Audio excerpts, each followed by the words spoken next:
How to fix 100% CPU usage when Task Manager is open.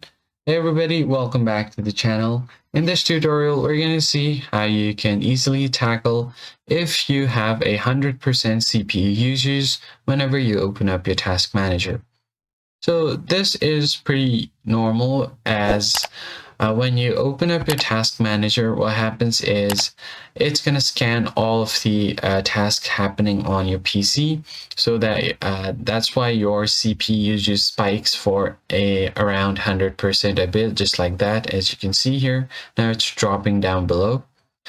So that is completely normal, but if the 100% or somewhere around 90% still persists, then you're going to have to find the culprit over here and find which actually is taking up your CPU usage.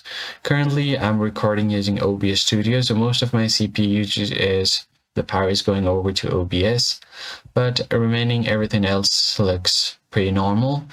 But if you find something that that is taking up a lot of your CPU usage, then you might want to right click on it and then end the task. Then you want to head over to services here and then find a service that's taking up all of your CPU power. Then you can head over to startup apps. And what happens here is if you have any startup apps enabled, you can just right click on it and then disable it. Let's say if I enable Cloudflare Warp, I can just right click on it and then click on disable. Sometimes doing this will also fix the issue. The next thing you can do is check your graphics driver and update them, because sometimes outdated graphics drivers might be the culprit as well. Go to your device manager. From here, you want to find display adapters. Click on the drop down, right click on your display adapter and update driver.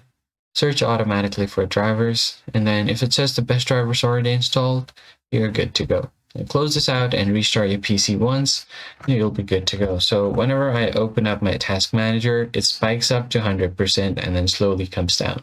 That is very normal, and it happens because when you open up a task manager, it scans all of the running activities on your PC. I hope this tutorial was helpful to you guys. Hit the like button down below, subscribe to the channel, and I'll catch you guys in the next one. Thanks for watching.